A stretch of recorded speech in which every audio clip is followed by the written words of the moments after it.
बिस्मिल्लाहिर्रहमानिर्रहीम। अस्सलाम वालेकुम मेरे प्यारे बहन भाइयों, क्या हाल है। उम्मीद करती हूँ कि आप सब ठीक होंगे, अल्लाह का फजल व करम से होंगे, जहाँ भी होंगे खुश होंगे। अल्लाह आप लोगों को अपने हिफ्ज़ व अमान में रखे। और इसी छोटी सी दुआ के साथ मैं करने जा रही थी आज का ब्लॉग शुरू। तो मैं बनाने जा रही थी वकास के लिए खिचड़ी। वकास की तबीयत ठीक नहीं है, उसको मोशन और वोमिट थे, और इस वजह से उसके लिए मैं खिचड़ी बनाने जा रही थी, क्योंकि बच्चों की जब तबीयत ख़राब हो जाती है तो खिचड़ी उनके लिए ज़रूरी होती है। दलिया और खिचड़ी हम लोग जल्दी से ये दे देते हैं, ब्रेड मसलन चाय रस दे देते हैं, और ये नहीं देना चाहिए, ये भारी होती है, ये चीज़ हल्की होती है। इसलिए इसके अंदर डाला मैंने पहले प्याज और घी, मैंने गर्म किया, और घी और प्याज मैंने इसको ब्राउन किया। ब्राउन करके फिर मैंने खिचड़ी डाल दी, मूंगी की दाल, और साथ मैंने इसके गरम मसाला डाल दिया। अब डालने जा रही हूँ थोड़ी सी हरी मिर्चें, ये 2 डाल दी मैंने हरी मिर्चें। इसलिए डाली है कि ज़रा बच्चे का मुंह ज़रा टेस्ट हो जाता है, क्योंकि वोमिट की वजह से आपको पता है कि बच्चों के जो मुंह है वो बिल्कुल मसलन अच्छा नहीं लगता उसको, तो जो थोड़ा सा टेस्ट हो। ये छोटी छोटी हरी मिर्चें डाली है मैंने, ये देखिए एक ही हरी मिर्च है, उसको मैंने काट के डाला सिर्फ एक, इसलिए कि ज़रा टेस्ट हो जाता है, तो बच्चे आसानी से खा लेते हैं। और इसके साथ ही हम 2 मिनट के बाद डालते हैं चावल। पहले थोड़ा सा पानी डाल के इसको उबाल दे लेते हैं, और इसके अंदर डाल दिया मैंने पानी। और ये देखो माशाल्लाह मिर्चें बहुत कर रही है और खुशबू बहुत अच्छी आ रही है। जब बच्चे खाएंगे तो मेरा वकास खाएगा तो बहुत मज़ा आएगा।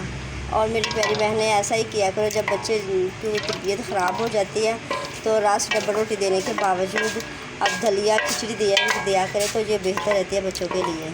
तो बच्चे का पेट जरा वो नरम हो जाता है, तो नरम की वजह से ये नरम ग़िज़ा देनी चाहिए।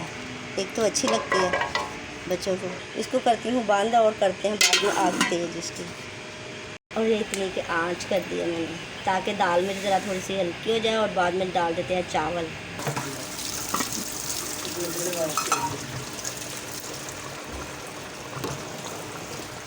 हाँ मैं अपना कोई बोतल पी ले।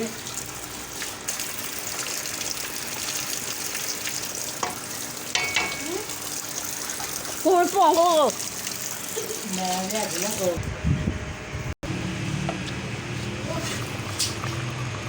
अब डालने जा रहे हैं हम चावल। हमने 2 जग पानी के पानी 1 किलो चावल में हमने 3 किलो पानी डाला है, क्योंकि हमने नरम खिचड़ी बनानी है। बीच में आधा किलो थे मूंगी, तो इसी हिसाब से, क्योंकि नरम खिचड़ी बना के देनी है, सख्त खिचड़ी नहीं बनानी। तो हम मिलते हैं जब जोश आता है, तो फिर देखते हैं हम।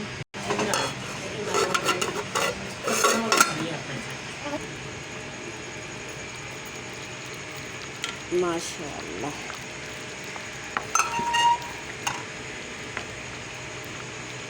हम ऐसी खिचड़ी बनानी। हमारी खिचड़ी हो चुकी है तैयार, तो हम ठंडी करके देते हैं वकास को। 3 मिनट में खिचड़ी तैयार हो जाती। 3 मिनट क्या, आधे घंटा लगता है खिचड़ी तैयार होने में। तो अच्छी खासी खिचड़ी माशाल्लाह बहुत अच्छी खिचड़ी बन गई है, और हम बताते हैं वकास के आगे रखते हैं और देखते हैं। और ऐसे ही हमने बनानी है। और या इसको पुदीने की चटनी भी साथ बना कर खा सकते हैं, जो आम जो ठीक नहीं है, जिसकी तबीयत वो अच्छा है, वो ऐसे भी चटनी बना कर पुदीने की खा सकता है, साथ पुदीने के भी खा सकता है। बहुत मज़ा आता है अगर हमारे तरीके से बना कर खाएंगे, तो माशाल्लाह कहेंगे कि वाकई बहुत अच्छी बनी है और बहुत टेस्टी है। तो मैं वकास को देने जा रही थी, तो वकास कह रहा था मम्मा यहाँ तो पत्ते रख दे, मुझे अच्छे लग रहे हैं, ये पुदीने के खुशबू आ रही है। तो वो शौक़ से खाता है ना पुदीने की चटनी से खिचड़ी, उसको अच्छी लगती है इसलिए। तो इसी वीडियो के साथ हमें दो इजाज़त, हम करते हैं अल्लाह हाफ़िज़। मिलेंगे किसी और नई वीडियो के साथ। अल्लाह हाफ़िज़। और मेरी वीडियो को लाइक और शेयर ज़रूर करना, आने वाली वीडियो का मेरी का इंतज़ार करना।